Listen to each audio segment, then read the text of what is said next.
Hello all, welcome to law school. आज की इस क्लास में हम कवर करेंगे इम्पॉर्टेंट क्वेश्चंस आपके in relation to the topic of void agreements as well as the wager agreements. ठीक है जी।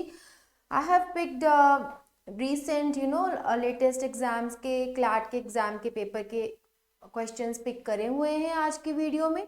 सो let us start with the first question. Before that we are here with this timetable. Monday to Thursday there will be the MCQ section classes, and Friday, Saturday, Sunday there will be the theory based classes, right? My legal aptitude will be on Monday, Tuesday and Thursday MCQ section, and Friday and Saturday theory portion. Okay ji. Now first question, principle. इसमें basically आपके कुछ principal facts वाले भी होंगे, कोई as such भी होंगे। ये मोस्टली आपके क्लैट एग्जाम के ही क्वेश्चन पेपर से क्वेश्चंस उठाए हुए हैं, सो दैट आप थोड़ा सा समझो। अगर आपके पैराग्राफ फॉर्म में भी आएंगे तो उसके अंदर कुछ ऐसे क्वेश्चंस आपको देखने को मिलेंगे। क्या कह रहा है आपका principal? Sale of liquor is illegal. अब देखिए यहाँ पे इन्होंने, वैसे selling of liquor is not illegal, but यहाँ पे इन्होंने प्रिंसिपल ऐसे आपको दे दिया हुआ है। सो अगर हमने पढ़ा था कॉन्ट्रैक्ट फॉर्मेशन में, अगर आप किसी ऐसे इलीगल ऑब्जेक्ट की सेल या फिर किसी कॉन्ट्रैक्ट बनाते हो, कोई आपका ऑब्जेक्ट इज इलीगल, देन वो आपका कॉन्ट्रैक्ट ही वॉइड माना जाएगा, because that will be against the public policy. Okay, so all agreements relating to prohibited items do not exist in the eyes of law। यही इसकी एक्सप्लेनेशन दी हुई है। जब कोई चीज की सेल हो रही है which is illegal, so all the agreements which will be in relation to that prohibited object, that will be considered illegal or that will not exist। basically ऐसे जो आपके agreements होते हैं, they are not enforceable in the court of law। Okay जी, तो वही बात इन्होंने यहाँ पे बोल दी है। फैक्ट्स क्या बोल रहे हैं? A entered into an agreement with B. A entered into an agreement with B for the sale of liquor. A failed to supply the agreed quantity of liquor to B. अब A और B का किसी illegal object को लेके यहाँ पे जो है एग्रीमेंट हुआ है। अगर अब एक भी पार्टी अनेबल हो जाएगी परफॉर्म करने के लिए वो एग्रीमेंट, वो क्या हो जाएगा? That will not be enforceable, because वो कॉन्ट्रैक्ट फॉर्म ही नहीं होगा, because the object is illegal. Okay, तो क्या कह रहे हैं? B can bring a legal action against A? No, not at all, because here what you have to see. देखो, मैं तो ही आपको बार बार इलीगल पे पॉइंट आउट कर रही हूँ। आपके एग्जाम में कोई भी चीज को लेके लिख के आ गया कि इसकी सेल इलीगल है, ऐसी ऐसी बात लिख दी, तो एग्रीमेंट बताइए। कोई भी आपका इलीगल ऑब्जेक्ट के साथ कुछ एग्रीमेंट बनता है, that can't be enforceable, that is not enforceable in the court of law. Okay, because your object is illegal। okay, so here object is illegal, so the contract will not be formed, it will be not enforceable। okay, now B cannot bring any legal action against A। absolutely, A can bring, no, A and B can initiate appropriate legal proceeding, no, not at all, they can't। and D is again none of the above, here should be E option। okay, now let us see the answer। here answer is B। B cannot bring legal action against A because जिसकी cell हुई है the object is illegal। okay, now let us see the next question। Ramesh has agreed to pay rupees 1 lakh to Miss Karishma provided she remains unmarried throughout the life। This agreement is what? हमने क्या पढ़ा था? void agreements जब हमने करे थे, ये आपका restraint to marriage का पार्ट है। एक हमने restraint to marriage पढ़ा था, restraint to trade पढ़ा था। ऐसे जो एग्रीमेंट्स होते हैं जहां पे आप रोक लगा देते हो मैरिज के लिए, वो अपने आप में ही आपके void agreements बन जाते हैं। सो voidable कुछ नहीं है। yes, it is unlawful and void since opposed। देखो, since opposed to public policy ऐसा कुछ भी नहीं है इसमें। ये बेसिकली कुछ ऐसा ऑब्जेक्ट जो इलीगल हो, that is against the public policy. Okay, here किसी पे रोक लगानी है, आपको इससे शादी नहीं करनी या आपको अनमैरिड रहना है, सच थिंग्स, आप ऐसे किसी एग्रीमेंट पे आते हो, वो आपका एग्रीमेंट वॉइड होता है and that can't be enforceable in the court of law. So here restraint of marriage, we know ऐसे एग्रीमेंट्स आपके वॉइड होते हैं। So the answer will be unlawful and void. Let us see the answer, unlawful and void is your correct answer. अब चलते हैं हम next option पे, question पे। क्वेश्चन क्या कह रहा है, in which of the following cases the agreement is not void on the ground of restraint of marriage. अब हमने रिस्ट्रेंट ऑफ मैरिज के ही ऐसे ऑप्शंस ढूंढने हैं जो कह रहा है आपका कि the agreement is not void. Okay, now A promises to marry B, of course इसमें कोई प्रॉब्लम नहीं है, A प्रॉमिस कर रहा है टू मैरी B पे, so this is not a void agreement. Now A made a promise to B that A will not marry any other lady than B, ये गलत है। अब A ने B से प्रॉमिस करा कि A जो है किसी को भी मैरी नहीं करेगा देन B पे, ये क्या लग गई, रिस्ट्रेंट। सो ये आपका void माना जाएगा। Okay, A and B enter into an agreement that B, अब देखिए A एंड B का जी एग्रीमेंट हुआ that B's daughter C shall marry A's son D. Okay, and in case C fails to marry D, B will pay 10,000 to A. अब ऐसे जो आपके agreements हैं ये नॉट वॉइड है, इसमें कुछ रिस्ट्रेंट नहीं लगाई हुई, कुछ एग्रीमेंट हो रहा है ए और बी के बीच में। अगेन समझो, अगर आपके देखो ऐसे क्वेश्चन आते हैं, this is your trick to solve the questions. A और बी में एग्रीमेंट हो गया है कि बी की जो डॉटर सी है वो ए के जो सन है डी उसके साथ शादी करेगी। ओके, इनका ये एग्रीमेंट हो गया है। In case they fails to marry, तब बी जो है ए को 10,000 देगा। ये आपका कॉन्टिंजेंट कॉन्ट्रैक्ट है, because it is based on a condition, futuristic condition which can be or it can be true. ठीक है, तो बोथ कंडीशंस है, अनसर्टन कंडीशंस है, फ्यूचरिस्टिक आपका ये कॉन्ट्रैक्ट है, तो ये कंटिंजेंट कॉन्ट्रैक्ट का फॉर्म है। ऐसे कॉन्ट्रैक्ट्स आपके नॉट वॉइड होते हैं, so that is why here C is also the right option, जिसमें हमें नॉट वॉइड ढूंढना है। अब आगे आपका fourth option, A and B make a family arrangement for intermarriages of their sons and daughters. अब देखिए A and B का कोई फैमिली का अरेंजमेंट हो गया for intermarriages of their son and daughters. अब इस केस में आप कह सकते हो ये वॉइड नहीं है, ना कि ये वैलिड है। ओके, सो ये आपका नॉट वॉइड की कैटेगरी में तो नहीं आएगा। समझ गए आप मेरी बात, बिकॉज ये आपस में फैमिली अरेंजमेंट्स कर रहे हैं for intermarriages of their sons and daughters. Okay, so here हम देखेंगे only one and your third option is right, so this is the D option. So let us see the answer, yes D will be your right answer. Okay, now let us see the next question. Next question कह रहा है, there is an agreement between the two co-widows that if any of them remarries, she would forfeit her right to her share in the deceased husband's property.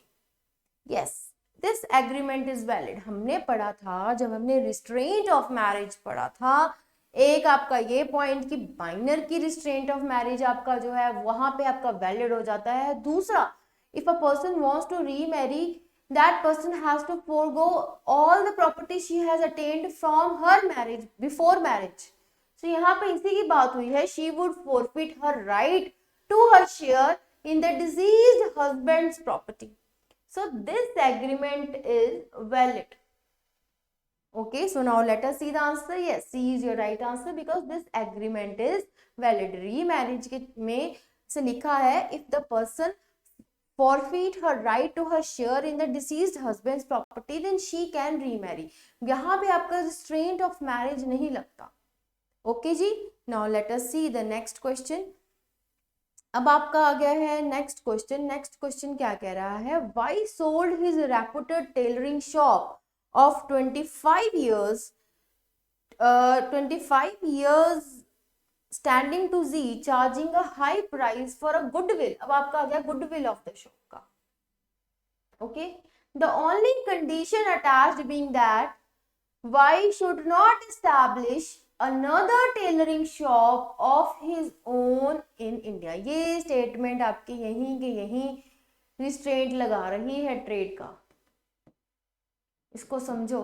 Goodwill जब हम cell कर देते हैं तब उसके बाद गुडविल जो है ये आपकी एक्सेप्शन होती है रिस्ट्रेंट की. जब गुडविल सेल कर दी तब रिस्ट्रेंट पे, ट्रेड पे रिस्ट्रेंट जो है नहीं लगा सकते. तो जो ये एग्रीमेंट फॉर्म हो रहा है ये आपका वॉइड है, बिकॉज यहाँ पे आपका रिस्ट्रेंट लग रहा है ट्रेड पे. पहला पॉइंट तो ठीक है, गुडविल सेल कर दी उसने, बट जो कंडीशन अटैच कर दी है that is completely a restraint to the trade. Okay, now let us see the option. Void on being not public policy, valid तो बिल्कुल भी नहीं है. वैलिड, नो वैलिड भी नहीं है. void on account of agreement in restraint of trade. So here your right answer will be D. Yes. Now let us see the next question. Agreements in restraint of trade are void and unenforceable. Fact situation: Manu has been working as a blacksmith in his village for many decades. Somu has been undergoing training with him for the past 3 years. After his training is over, Somu enters into an agreement with Manu that he will not start a competing business in the same village while Manu is alive. Okay, तो ये जी इनका जो था agreement बन गया था. आगे, which of the following statement is most appropriate in relation to the legal principle stated? Legal is क्या था? Agreements in restraint of trade are void.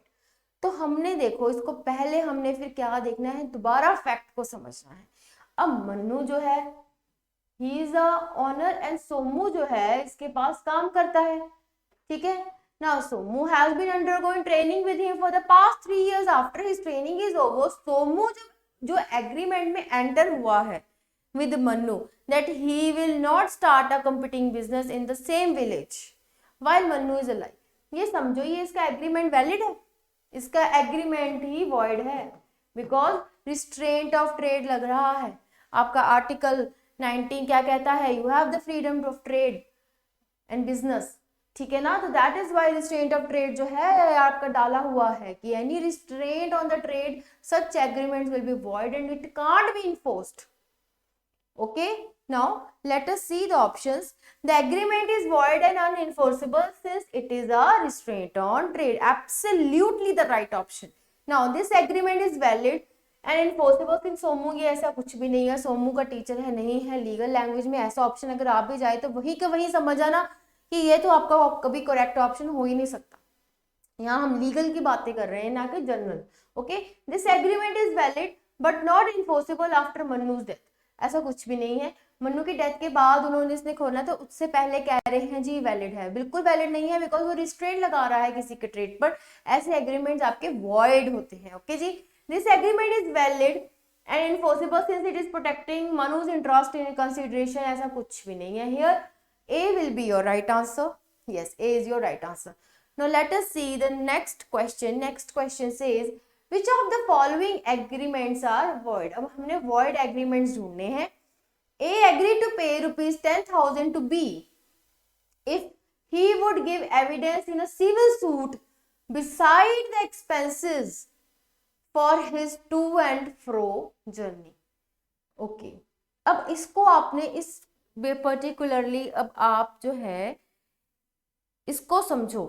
ये क्या कह रहा है आपका क्वेश्चन?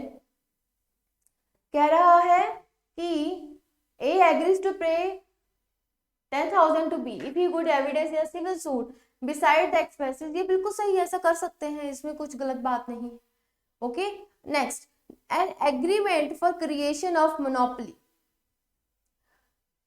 यहाँ पे क्रिएशन ऑफ मोनोपोली गेम की गई है जो आपका वेजर आ जाता है. ओके, सो ऐसा आपका पता है जहां पे आपके वेजर एग्रीमेंट्स आ जाते हैं that are void. So this is here a void agreement. Now an agreement to divide the amount of pension.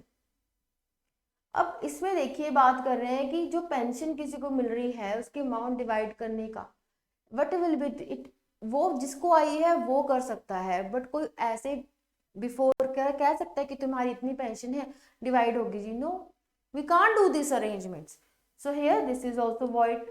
And insurance policy covering the risk of, ये आपको पता है सुसाइड का रिस्क वो नहीं कवर करते, ठीक है जी। So here your correct options will be 2, 3 and 4, 2, 3 and 4, बाकी तो कोई भी नहीं है। Okay, so here D is your right answer, yes. Let us see your next question. क्या कह रहा है, A agrees to sell B. अब ए ने बी के साथ एग्रीमेंट हुआ है to sell B 1000 pounds of rice at a price to be fixed by C। अब C जो है A और B के एग्रीमेंट का जो प्राइस होगा वो C डिसाइड करेगा। ओके, समझिए आप प्रपोजिशन को क्या कह रही है, A agrees to sell B 1000 pounds of rice at a price which will be fixed by C, by the third person. Okay, now the agreement is what? Yes, it is a valid agreement only until and unless the price is certain, not uncertain. Okay, void at the same is not capable of being made certain, voidable at the option of B, valid as the price is capable of being made certain, now illegal. Valid आएगा आपका क्योंकि ऐसा कोई कर सकता है, it's not a big deal. Okay, here C will be your right answer. Now let us see the next option, again important, ध्यान से देखना इसको जी। अब हमने मैच करनी है लिस्ट। पहला आपका कह रहा है contracts oppose to public policy. वो कौन से कॉन्ट्रैक्ट्स होते हैं जो अपोज करे जाते हैं पब्लिक पॉलिसी के लिए? कॉन्ट्रैक्ट ऑफ इंश्योरेंस तो आपका गुड फेथ का आएगा, ये आ जाएगा आपका 1, because contract of insurance are contracts of utmost good faith. Okay, अब agreements where object is uncertain intention to create legal obligation. Let us see contracts opposed to public policy। यहाँ पे देखते हैं agreement hostile to guest friendly states वाले जब होते हैं ना, जब कोई स्टेट्स के आपस में कोई एनिमिटी है, वैसे जब एग्रीमेंट्स कोई आपस में कर लेता है वैसे एग्रीमेंट्स हम कहते हैं कि these contracts are opposed by the public policy. So here A can be with 2। कई बार अगर आपको 2 ऑप्शंस का भी पता हो ना, आप क्या करो, आप अपने कोड्स में जाके देखिए। अभी मैंने वैसे बाकी नहीं देखे, मान लो आपके कुछ इजी आपको इसमें से आता हो, आपको 2 ऑप्शंस के बारे में पता हो, तो आप एलिमिनेट मेथड इसमें यूज करें। ठीक है, एलिमिनेट मेथड यूज करो, देखो कि आपने क्या करा है, ए को 2 के साथ करा है, ये भी A 2 के साथ है और डी आपका 1 के साथ है, तो ये ऑप्शन आपका एब्सोल्युटली राइट है। ठीक है, क्योंकि 2 इसमें है पर D 1 नहीं है। D आपको 100% आप श्योर हो, D का तो आप 100% श्योर हो ना कि D का जो 1 आएगा कॉन्ट्रैक्ट ऑफ इंश्योरेंस क्या होता है, it is a contract of utmost good faith. Okay, D 1 है, वहीं के वहीं समझो, D will be your right answer. पर let us match other also. Agreement where object is uncertain. अब जहां पे आपके कुछ ऐसे एग्रीमेंट्स होते हैं जहां पे आपका ऑब्जेक्ट ही ना अनसर्टेन हो, वैसे एग्रीमेंट्स हमने क्या बताया था, वो वॉइड बन जाते हैं और अनइनफोर्सेबल बन जाते हैं। Okay, intention to create the legal obligation which is an essential agreement element for valid contract. तो वैसे तो आपके सारे बहुत ईजी थे, so here D will be your correct answer. Let us see, yes, D is your correct answer. Now let us move and see the next question. A promise to give money or money is worth upon the determination or ascertainment of an certain event is called what? It is called wager. ये हमने पढ़ा है। Okay, now let us see the B is your right answer. Yeah, now next question. Next question क्या कहता है, विच of the following, अब हमने क्या ढूंढना है कि कौन सा आपका जो है वेजर नहीं है। A and B enters into contract that if it rains today, B will pay A rupees 1000 or if it does not rain today, A will pay B rupees 1000। अब देखिए इस केस को आप समझिए, ये तो आपका कंप्लीटली वेजर है, शर्त लगी है आपस में। जब ऐसे बैटिंग होती है तो उसको हम क्या बोलते हैं, उसको हम वेजर बोलते हैं ना, तो ए तो आपका एग्जाम्पल ही है वेजर का। सो हमने क्या ढूंढना है, which is not a wager, so this will be not the correct option because it's a Vaser.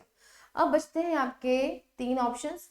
A and B enter into a contract that if it rains today, B will pay A rupees 1000, or if it does not rain today, B will not pay that amount.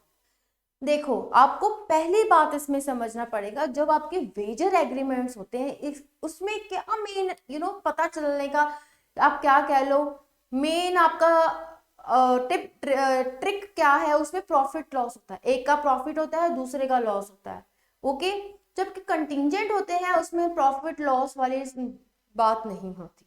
ठीक है, profit loss वो आपस में करते हैं तो batting लगती है ना, एक जीतेगा उस बात पे, एक अगर जो हारेगा उसका नुकसान होगा, जो जीतेगा उसको शर्त लगी होती है, जैसे समझ रहे हो ना आप। अब अपनी बी सिचुएशन में देखो, एक कंडीशनल है, मेयर कंटिंजेंट कॉन्ट्रैक्ट है, it is not a wager. Okay, कहते हैं 1000 होगा, अगर नहीं रेन हुई आई विल नॉट पे, सो इट्स नॉर्मल। इसमें किसी का नुकसान, अगर ना रेन हुई तो किसी का नुकसान नहीं होगा, किसी का तब प्रॉफिट भी नहीं होगा।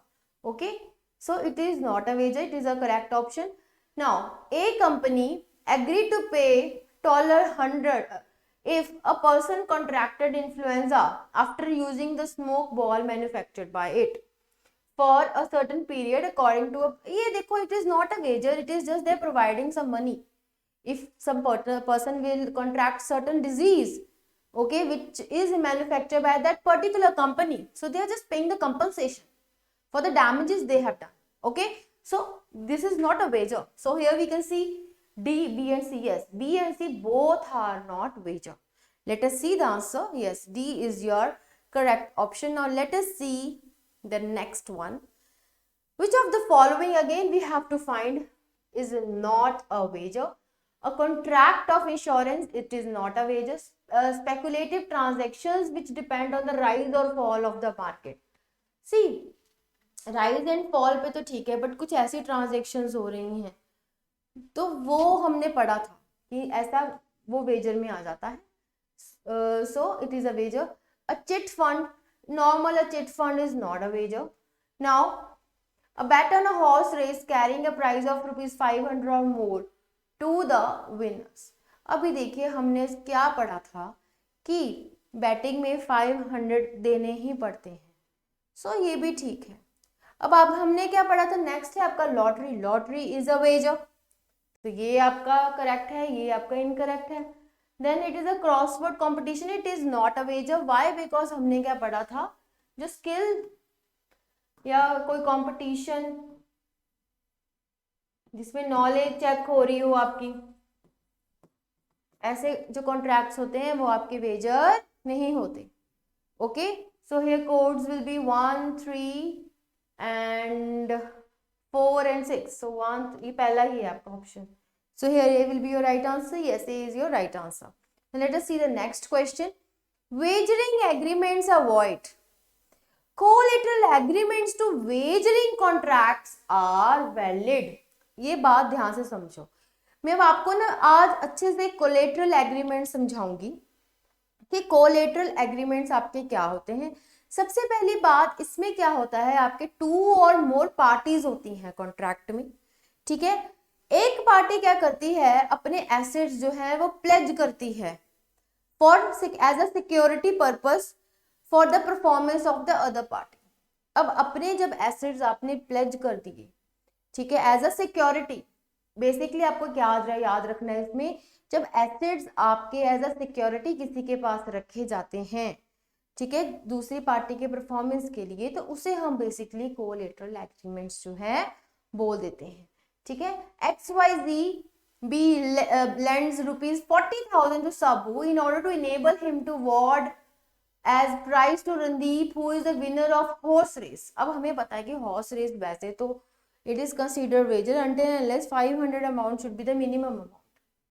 Okay, later Sabu refused to pay the price, stating that horse race is wagering agreement. Can XYZ bank recover money from Sabu? Yes, of course. हमने क्या पढ़ा, wagering agreements are void, but certain collateral agreements which are to the wagering contracts that are considered to be valid। अब अपने उसने वो money के लिए, performance के लिए कुछ एसेट्स, सिक्योरिटी ली हुई है, दी हुई है या वट, ठीक है, अपने एसेट्स उसने बैंक को लिए हैं, लैंड, बैंक ने लैंड करे हैं, तो ऐसा उनका कॉन्ट्रैक्ट तो वैलिड है, because that is collateral to the wagering agreement. Okay, so let us see the option. Yes, it is only a collateral agreement to horse racing and therefore the bank can recover the money from Saboo. Easy. Now this is the right option. Horse racing is illegal, therefore XY, ये ऐसा कुछ भी नहीं है, because collateral agreements ये क्या कह रहे हैं, those are the valid agreements. ठीक है, each party when pledges their assets as a security for the performance of the other party, then such contracts are known as the collateral agreement, and certain contracts or agreements are valid. Okay, now horse racing is illegal, ऐसा कुछ भी नहीं, तो मैंने बता दिया आपको. No, as it is a wagering contract. No, it is a collateral contract. Bank can recover money from Sapu so that payment of prize money, ऐसा कुछ भी नहीं, प्राइज ऑफ मनी उससे कोई लेना देना नहीं है. अभी हमने बस ये देखना है कि yes it is a collateral agreement, no doubt horse racing का वो है, therefore bank can recover the money they have given to sub, they have lended to sub. Okay, here A will be your right answer. Yes, A is your right answer. Let us see the next question. Consider the following agreements. An agreement in restraint of trade, an agreement the consideration of which is unlawful, an agreement by way of wager, an agreement where both the parties are under a mistake of the subject matter. Which of the agreements are expressly declared to be void? अब देखिए, इसमें ये भी void है, ये भी void है, consideration ही unlawful है, तो मैंने क्या बताया था आपको, वो वॉइड होते हैं. वेजर वाले भी आपका वॉइड है. अब आपका एग्रीमेंट में both parties are under mistake, those contracts are voidable, not void. So here 1 2 3 is your correct option. Here A will be your right answer. या A is your right answer. Now let us see the last question for today. Assertion is money deposited by the loser with the stakeholder can be recovered from the stakeholder by a suit by the winner of the bet. Now, no action can be brought for the recovery of any sum won on wager. This our reason is correct, but A is not correct. Why? Because wagering agreements are your void agreements which can't be enforced. Basically enforcement का क्या फायदा होता है कि on the non-performance of any of the party, the other party can seek the help of court for the performance of that particular contract or to claim the damages which the party has suffered.